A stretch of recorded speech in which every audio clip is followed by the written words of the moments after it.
두 번째 발표로 들어가겠습니다. 두 번째 발표의 제목은 디지털 시대의 시민 역량과 불교 윤리입니다. 발표하실 선생님은 한국교원대 교수이신 박병기 교수님이십니다. 예, 박수로 환영해주시죠.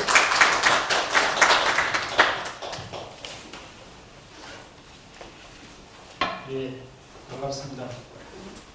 첫 번째 주제가 전체적인 디지털 사회가 어떤 방식으로 어떻게 전개되고 또 문제점과 장점들을 말씀해 주시면서 극복 방안까지 말씀해 주셨고, 저는 이것의 연결선상에서 디지털 시대의 요구되는 시민 역량이 과연 무엇일까, 왜 이런 주제에 집중하고 싶었는가 하면, 아날로그 시대나 디지털 시대나 결국은 시민들이 살아가는 시대고, 그 시민들이 어떻게 해내냐에 따라서 양상이 달라질 것이기 때문입니다. 그러니까 특히 이제 저는 그 디지털이라든지 인공지능이라든지 뭐 이런 말들이 너무 과장되고 과잉 사용된다라는 경계심을 갖고 있습니다. 실제로 최근에 이제 그 교육과정 개정이, 국가선 교육과정 개정이 이루어지고 있는데, 제가 교육과정 현재 자문위원으로 참여하면서 저는 이제 인문사회 쪽을 대표해 들어가 있고, 이쪽에 그 인공지능 쪽을 대표해서 들어온 그 서울대 정보화 본부장이 그런 말을 하더라고요. 그러니까 이른바 코딩 교육이 살 길이다. 박근혜 정권 때 그렇게 얘기했었거든요. 근데 그분이 보기에는 코딩 교육을 하는 것은 바보짓이다 라고 얘기하더라고요. 상당히 충격적인 얘기였습니다. 일상적으로는 코딩 교육이 여전히 필요하고 학교에서 지금 상당히 강조하고 있거든요. 근데 이미 그 코딩 교육이라고 하는 것 자체가 시대에 뒤떨어져서 그럴 필요가 없다는 거예요. 그러니까 컴퓨터가 점점 쉬워지고 접근이 가능한데, 사실 저희들도 기억을 되살려보면 컴퓨터가 처음 등장했을 때 그 접근하기 위한 뭐 도스 어떤 거 추론 뭐 이런 것들을 배우는데 상당히 두려움을 느꼈는데, 지금은 그거 아무 필요 없잖아요. 근데 코딩도 마찬가지라는 것입니다. 그러니까 지금 우리가 너무 그 디지털이라든지 뭐 미래라든지 이런 말들을 통해서, 사실 불교적 관점에서는 미래는 따로 존재하지 않죠.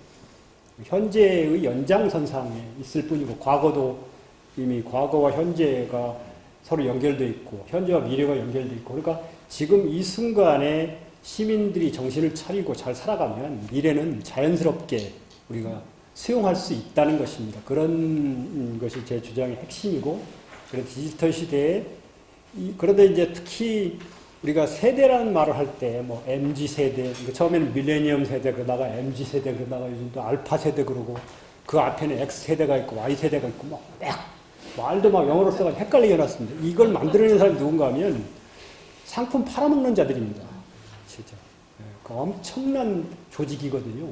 그러니까 각 세대별로 분류해가지고 너희들은 이걸 이 정도는 소비해 줘야 MZ세대에 속한다. 이렇게 강요하고 있는 것이죠. 근데 그런 것들 학자들도 갖다가 막 쓰기도 해요. 실제로. 상당히 위험한 일이라고 저는 생각합니다. 그러니까 물론 미래의 변화에 대해서 우리가 나름대로 관심을 갖고 도대체 그게 어떻게 갈 것인가에 대한 예측을 늘 해야 되지만, 그것조차도 지금 현재에 즉해서 해야 되는 것이지 현재와 분리된 미래는 존재하지 않는다는 것입니다. 그런 것이 전제돼야 되고, 그런 가운데 가장 중심이 돼야 될 것은 아까 이동훈 선생님 말씀하셨지만 그 추첨을 통한 국회의원 저는 선정이 가능하다고 봅니다.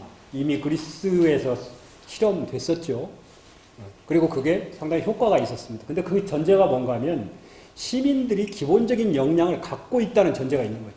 그리고 그 중에 누굴 뽑아도 괜찮은 거예요. 실제로. 사실 한국 사회만큼 세계적으로 고등학교 이상의 졸업자가 많은 나라가 없거든요. 그러니까 고등학교까지만 시민교육을 잘 한다면 추첨제를 하는 게 더 바람직할 수 있습니다. 실제로. 그러니까 그런 것을 물론 부분적으로 좀 섞어서 시행을 해봐야 되겠지만, 그런 면에서 저는 이동훈 선생님 그런 제안이 상당히 현실성 있는 그런 제안일 수 있다는 생각을 해보게 됩니다. 근데 제가 제 소개 뒤에 일부러 그 말을 붙였는데, 교육부의 민주시민교육 자문위원장이라는 자리도 맡게 됐어요. 어떻게 하다 보니까. 그러다 보니까 이제 시민 역량을 어떻게 길러줄 수 있을 것인가, 뭐 그런데 관심을 최근에 몇 년 동안 가져왔고 그런데 불교윤리가 어떤 기여를 할 수 있을 것인가 뭐 그런 이야기들을 좀 정리를 해보고자 했습니다. 비교적 짧게 정리를 한 것이기도 해서 첫 번째 시작하는 글은 그렇게 그냥 넘어가도 될 것 같고 두 번째 이제 26쪽에 디지털 시대를 살아가는 시민들이 갖추고 있어야 될 역량이 무엇이냐 이 물음에 대한 단 하나의 답변은 없습니다. 사실. 모든 시민교육 학자들이 다 다르게 얘기합니다. 근데 그 사람들이 그래도 공통적으로 가장 많이 등장시키는 시민 역량이 뭔가 하면 제가 정리를 해봤던 이 세 가지입니다. 주체성, 관계성, 창의성 이 세 가지입니다. 기본적으로 디지털 시 물론 이 주체성 같은 경우는 아날로그 시대에도 강조되어 왔었죠.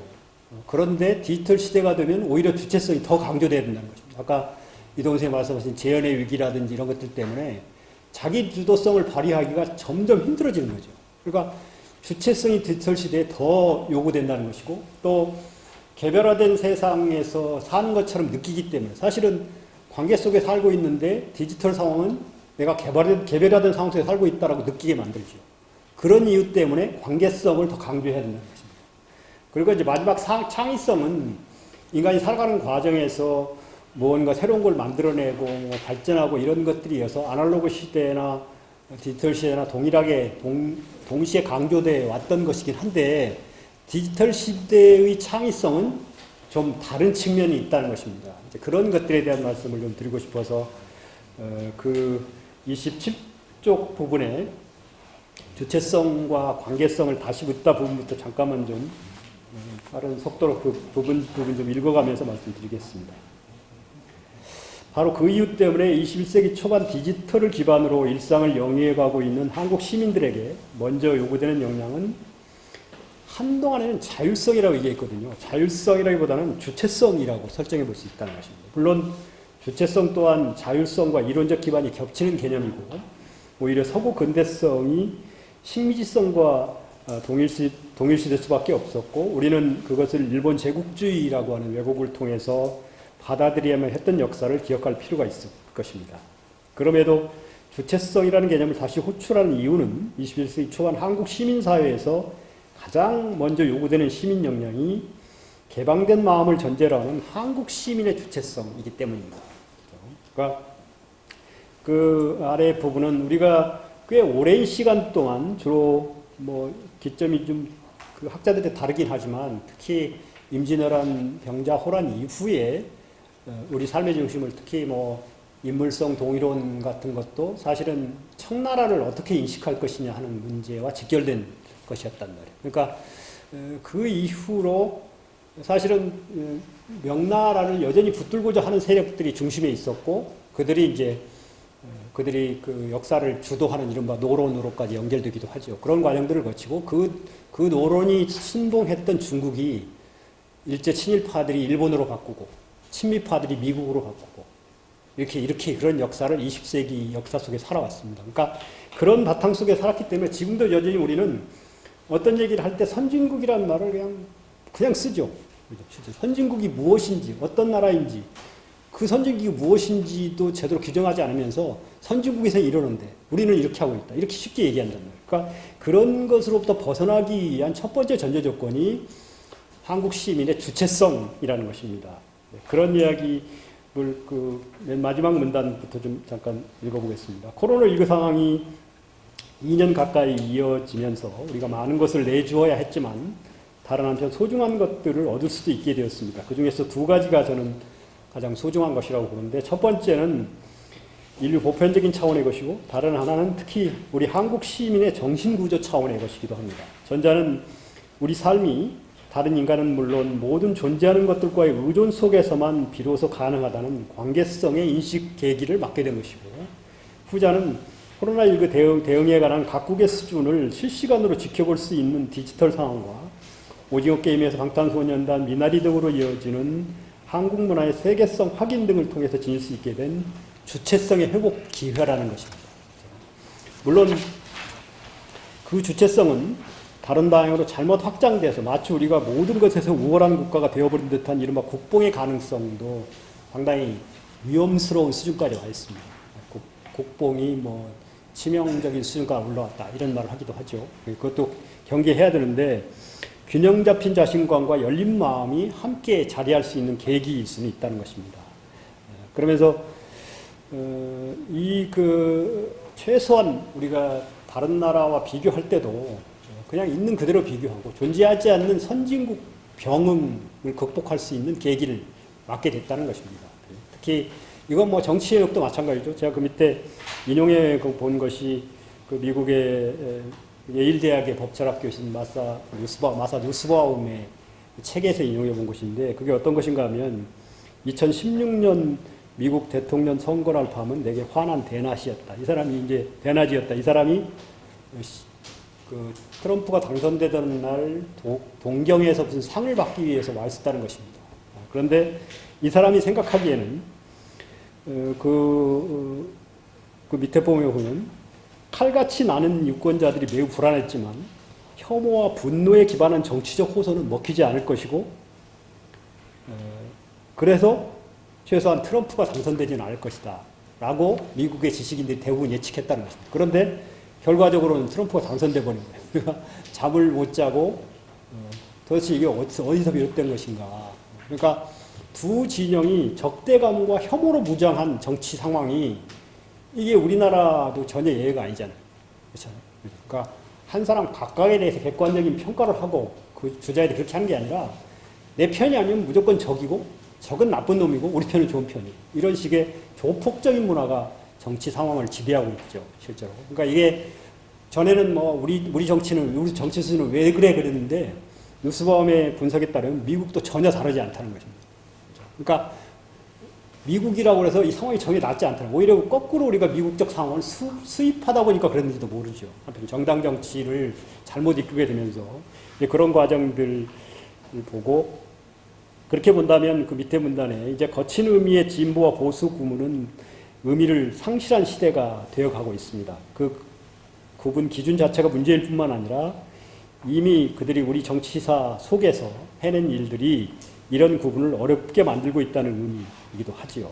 그런 점에서 우리 정의평화불교연대 같은 불교 시민단체들이 앞장서서 새롭게 대두된 관계성, 다시 말해 모든 존재자들이 서로 의존함으로써만 비로소 그 존재성을 확보할 수 있다는 불교의 진리를 기반으로 삼아서 분열된 세력의 연결고리 확보에 조금이나마 관심을 주어야 되는 것이 아닌가라는 생각을 해봅니다. 실제로.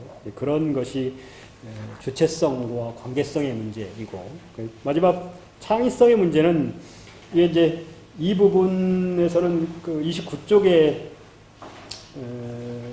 그 인용 부분만 잠깐 보면 이게 그 게랄트 휘터라고 하는 독일에서 활동하는 뇌 신경 생물학자가 인간 뇌 연구에 관한 최근의 결과를 모아놓은 것입니다. 그러니까 한마디로 얘기하면 인간의 뇌는 동물의 뇌와 구분되는 게 내부 구조와 기능을 스스로 조직할 수 있다는 것이 발견됐다는 것입니다. 그게 인간과 유사한 수준의 동물의 뇌와 가장 큰 차이라는 것입니다. 그런데 그런 가운데서 인간이 갖게 된 본성적인 특성이 뭔가 하면 한편으로는 관계성을 열망하면서도 다른 한편으로는 독자적인 삶을 열망한다는 것입니다. 그 밑에 보면 뭐라고 그러냐면 오랫동안 집을 떠나온 사람은 점점 인간관계의 중요성을 인식하기 시작하는데 거꾸로 너무 오랫동안 친밀감과 유대감을 여기며 중요하게 여기며 살던 사람은 가족과 함께 고향에서 살아온 사람은 언젠가는 집을 떠나서 자신만의 삶을 마음껏 펼쳐나가는 삶을 동경하게 된다는 것입니다. 그러니까 이게 관계성과 독존성이라는 두 본성이 인간의 뇌 구조 속에 함께 자리하고 있다. 이게 최근에 뇌과학을 통해서 일관되게 계속적으로 발견되는 것입니다. 그러면서 그리고 또 한 가지는 인간의 뇌는 자신이 스스로 이야기를 바꿈으로써 바꿔갈 수 있다는 것입니다. 그게 그 아래의 문단이네요. 우리의 이야기를 바꾸는 것은 변화를 위한 중요한 방법이다라고 넬 라딩스와 그 딸이 쓴 책에도 그렇게 얘기하고 있는데 개인의 성공과 자립과 가치, 그동안 소중히 여겨온 가치들을 한순간에 바꾸기보다 그러니까 20세기 역사는 개인의 자율성을 존중한 역사였다면 21세기는 이제 그것으로 지속될 수 없는 삶이다라는 걸 우리가 알게 됐기 때문에 코로나19를 통해서 이제는 공감과 협력, 아까 이 교수님 말씀하신 공감과 협력 교육과 같은 그런 패러다임의 전환이 이루어야 되는데 그 시작을 우리가 함께하고 있는 이야기를 바꿈으로써 가능하다는 것입니다. 구체적인 시민교육의 방법이기도 하죠. 이른바 시민교육에서는 내러티브 접근이라고 표현하기도 합니다. 삶은 이야기고 그 이야기를 바꿈으로써 사회 변화까지도 추구할 수 있다. 그런 뜻입니다. 그러니까 근데 이게 한순간에 바뀌지 않으니까 이익 추구로 환원되거나 축소되지 않는 인간의 가치에 관한 이야기로 조금씩 바꿔가는 것이 변화의 출발점이고 사실 우리 정평로 같은 데가 중심이 돼서 사회 전반의 이야기를 바꿔가는 그런 노력을 할 필요가 있지 않느냐라는 말씀을 드리고 싶었던 것입니다. 그리고 마지막 디지털 시대 시민 역량 함양과 불교 윤리는 그것과 연결되는 것이어서 쭉 넘어가시고 이 30쪽의 밑에 그 인용문 위에 부터 잠깐 읽어보겠습니다. 불교의 경우에 디지털 시대의 시민에게 요구되는 역량 중에서 특히 관계성 함양에 기여할 수 있는 가능성이 높다라고 우리는 공유하고 있죠. 그런 생각을. 붓다가 발견한 진리가 연기법이라는 사실에서 기인하는 것이기도 하고 동시에 불교가 지니고 있는 자연주의적 속성으로 인해서 현대과학과의 접점 모색에서도 비교적 유리한 지점을 확보하고 있다는 점에서 그렇습니다. 그러니까 불교가 말하는 연기성이 그냥 신앙 차원에서 하는 게 아니라 과학적 진리와 맞아떨어지기도 하다. 그것이 상당히 설득력을 가질 수 있다는 것이죠. 그러니까 그런 점에서 붓다가 진리를 발명한 것이 아니라 발견한 것이라는 사실이 그 자연주의적 기반이 되고 그렇게 발견한 진리가 연기법이라는 사실이 모든 존재하는 것들의 필연적 연기성, 즉 관계적 의존을 밝혀주는 토대가 되는 것입니다. 그 아랫부분은 붓다께서 아난다에게 말씀하신 부분이고 넘어가겠습니다. 그 다음에 31쪽의 문단을 오면 이 연기법에 관한 현대적 해석과 함께 현실적 삶의 국면에서 그 연기의 실타래를 어떻게 인식할 수 있을지를 고민하면서 함께 살아감, 공존의 지혜를 나눠줄 수 있다면 불교 시민사회는 그 자체로 사회적 차원의 시민교육의 장으로 자리매김이 될 수도 있을 것입니다. 그리고 그 연결고리가 보다 적극적으로 일반 사회는 물론 가정과 학교로 이어져서 보다 성숙한 시민들과 함께 살아가는 사회를 만드는 데 기여할 수도 있을 것이다 라는 기대를 해보게 됩니다. 그런데 또 한편으로는 이 부분이 저는 또 주목받아야 된다고 생각하는데 불교윤리가 연기성을 토대로 하는 관계성만을 중시하지는 않는다는 사실에 대해서 유념할 필요가 있다는 것입니다. 그러니까 중심이 존재하지 않는다는 엄연한 사실을 받아들인다는 전제 속에서 불교는 자신의 주체성을 확립하는 일 동안 중요한 과제로 삼고 있다는 것입니다. 붓다가 열반에 들 것이라고 계속해서 이야기했음에도 일겁을 더 머물러달라고 간청하는 아난다를 향해서 그 스스로는 다음과 같은 인상적인 말씀을 남기고 계십니다. 아난다여, 그대는 좀 떨어져 있어라. 그렇게 얘기합니다. 나로부터 좀 떨어져 있어라. 너 혼자 스스로 힘으로 홀로 가라. 이렇게 얘기하고 있는 거죠. 이제 그럴 시간이 된 것 같구나. 이렇게 사실은 불교가 연기성뿐만 아니라 독존성도 강조하고 있었다는 것입니다. 그죠? 근데 그 독존성이 고립된 독존성이 아니라 중심이 없다는 것이죠. 중심이 없는 가운데서 자신만의 독존성을 강조하기도 했고, 그런 점에서 우리 인간에게 아까 뇌과학을 통해서 검증됐다는 그 연기성과 독존성이 함께 살아있음을 나름대로 투기불교에서부터 주목하고 있다라는 해석이 가능해진다는 것입니다. 그러니까 인간의 뇌가 지닌 특수성, 즉 타자와의 관계 속에서만 자기 조직하는 뇌를 가진 인간은 숙명처럼 이 연기성과 독전성이라는 두 지향을 가지고 넘나들기를 계속하는 것이죠. 관계성이 너무 강해지면 독전성을 갈망하게 되고 독전성이 강해지면 관계성을 갈망하게 되면서 살아있는 동안은 계속 이 둘 사이에 줄다리기를 하면서 살아가게 되는 존재가 인간이라는 것입니다. 그리고 그게 게랄트 히터의 말을 다시 한번 더 보면 이 세상 모든 아이들에게 가장 중요한 욕구는 바로 애착 대상과의 유대감과 소속감을 형성하는 동시에 독립성과 자유를 함께 충족하는 일이다. 이 두 가지 기본 욕구들은 뇌 안에 단단히 고정돼 가지고 우리와 평생을 함께하게 된다는 거죠. 사실 아주 어린 아이들도 제가 요즘에 저희 4살 된 손자하고 같이 키우는 건 아니고 노는데 주로 그 아이가 옷을 제가 입혀주면 자기가 입겠다고 막 때를 씁니다. 그 전까지는 자기 입체적으로 좋아하더니 이제 자기가 할 수 있다. 내가 할 수 있다. 이걸 강조하고 내가 할 수 있다. 그래서 상당히 화를 내면서 벌써 이게 독존성이 이제 강화되기 시작한 거예요. 그리고 이게 게랄트 히터가 상당히 유능한 뇌과학자입니다. 그렇죠? 그러니까 이 사람이 찾아낸 그 과학적 증거가 저는 눈앞에서 확인된다는 생각을 하게 됩니다, 실제로. 그러니까 인간에게 주어진 숙명과 같은 연기적 독존의 미학이 뇌과학의 연구 성과를 통해서 확인되는 장면이라고 할 만합니다. 따라서 우리는 불교의 토대 위에서 관계성만 강조할 것이 아니라 그 관계성을 기반으로 하는 주체성에도 충분히 주목할 수 있어야 하고 바로 그 지점에서 나와 남은 분리되지 않으면서도 동시에 하나일 수 없다는 사실, 불일불이라고 하는 것을 충분히 인식하면서 걸림없음을 추구하는 불교 윤리가 핵심적인 역할을 할 수 있을 것입니다. 관계성과 주체성에 대해서는 그렇고 나머지 창의성도 마찬가지로 지금은 이제 창의성 자체가 공감과 협력의 기반이에요. 전에는 이제 창의성을 에디슨이나 뭐 이런 그 창의적인 개인을 떠올렸잖아요. 근데 창의성 연구가들이 찾아낸 그 골치 아픈 문제 중에 하나가 뭔가 하면 이른바 창의성의 어두운 측면, 창의성을 가진 자들이 인격적인 결함이 있다는 거예요. 실제로.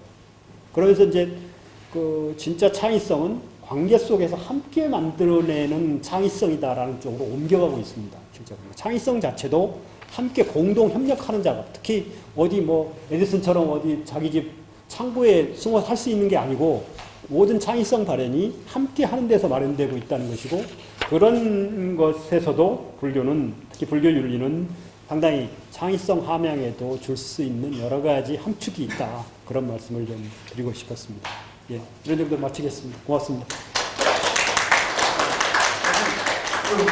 질문을 좀 받으시죠. 지금 제가 사회자잖아요. 예. 좀 요청이 왔습니다. 발표를 끝나고 예. 한두 가지 질문을 좀 받아달라. 예, 알겠습니다. 혹시 이동훈 교수님한테는 죄송하지만 중간에 제가 그런 요청을 받아서 방침을 바꿨습니다. 먼저 우선 그 질문을 받기 위해서 우선 발표문을 간단히 요약해드리겠습니다. 보시면 2장에서 그 디지털 시대의 시민 역량으로 주체성 그리고 관계성, 창의성을 일단 거론하고 계시고요. 근데 또 재미있는 건 이 창의성이라는 게 주체성과 관계성의 합작품이다 이렇게 이제 말씀하시고 있습니다. 굉장히 이제 주요 내용이 되겠죠. 불교의 관점에서 연기성은 이제 관계성과 관련되는 거고요. 독점성은 이제 주체성과 관련되는데 연기성과 독점성을 거론하고 이게 그냥 나오는 게 아니라 내각의 연구 성과와 일정 부분 맥을 같이 한다 이렇게 말씀을 하고 계십니다. 그래서 연기성과 독점성의 관계에서 창의성이 발휘된다 이렇게 말씀하시고 있네요. 그래서 그냥 쉽게 그냥 한마디로 요약을 하면 그 디지털 시대의 시민 역량을 우리가 기르기 위해서는 불교에서 말하는 연계성과 독점성 이걸 이제 발표자 선생님은 다른 데서 여기 발표문에서 그런 말씀하시고 계시면 연기적 독존 이런 말씀을 쓰고 있고요. 연기적 독존을 제시하고 있는 것이 이 발표문의 요지가 되겠습니다. 예. 스님. 예, 제가 최근에 이 교육과학사에서 나온 강한 아이라는 그 책을 그래서 보게 됐는데 아직 내용을 자세히는 잘 모르는데 예. 미국 그 청소년들이 갖는 그런 그 부모님들이 이혼이라든지 알코올 중독이라든지 이런 속에서 이 자기 연민 거기 뭐 불교적인 표현을 쓰진 않지만 미국 교육 과정에서 이 사회 정서 학습이라는 부분이 굉장히 그 유용하게 이용되고 있고 그 티베트 불교와 결합하고 있다고 하는데 우리 교육학자로서 그 부분에 대해서 혹시 들으신 바가 있으십니까? 예, 뭐 크게 나누면 20세기의 교육 방법론하고 21세기 교육 방법론이 일종의 패러다임의 전환이 일어났다고 얘기했을 때 가장 큰 차이가 뭔가 하면 20세기는 주로 인지적 관점이라고 하는 지적 영역을 어떻게 교육시키느냐. 이게 이제 특히 그 장 삐아제라고 하는 그 심리학자가 20세기 초반의 심리학자가 인지적 발달 이론을 정립한 이후로 지속적으로 그게 강조되어 오다가 물론 뭐 그 삐아제 같은 경우도 그 인지 안에 정서가 포함되어 있다.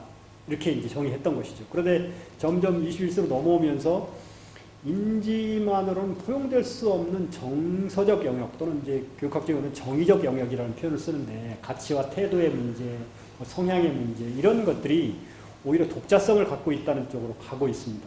그러니까 이제 교육의 초점을 인지적 영역에서 정의적 영역으로 전환해야 된다. 그 한 방법으로 이제 사회적 정서학습이라고 하는 것이 강조되고 있는 것이죠. 근데 문제는 이제 워낙 오랫동안 이른바 그 19세기 학교 환경에서 20세기 교사가 21세기 아이들을 가르친다 뭐 이런 말처럼 워낙 오랫동안 교사들이 자기가 받은 대로 교육시키잖아요. 실제로. 그러다 보니까 어떻게든 수업에 들어가면 그냥 자기가 알고 있는 지식을 전달하는데 집중하게 되어버리는 거예요. 그러니까 그걸 저 같은 그 교사교육에 종사하는 사람들 그걸 어떻게든 바꿔보려고 꽤 노력을 하고 있는데 이게 정말로 아까 여기 나온 것처럼 천천히 바꿔가지 않는 한 잘 안 되더라고요. 그게. 근데 그걸 어떻게 그러다 보니까 더 큰 문제는 교사들 스스로가 정서적 문제를 안는 사람들이 점점 늘어나고 있다는 것입니다. 실제로. 그러니까 이게 그 교사 양성대학에 안게 된 문제가 이중적인 고통이 되어버리는 거죠. 한편으로는 교사들이 마음이 안정될 수 있도록 해줘야 되고 동시에 그걸 토대로 해서 정서를 중심으로 한 학습이 가능하도록 나름대로 기법도 가르쳐주고 그렇게 해야 되는데 그게 한꺼번에 하기가 쉽지 않은데 어찌됐건 그런 방향으로 가야 된다는 것에 대해서는 지금 대부분의 교육학자들이 다 동의하고 있습니다. 예. 네, 여기서 두 번째 발표를 마치겠습니다. 네, 수고하셨습니다. 네, 고맙습니다.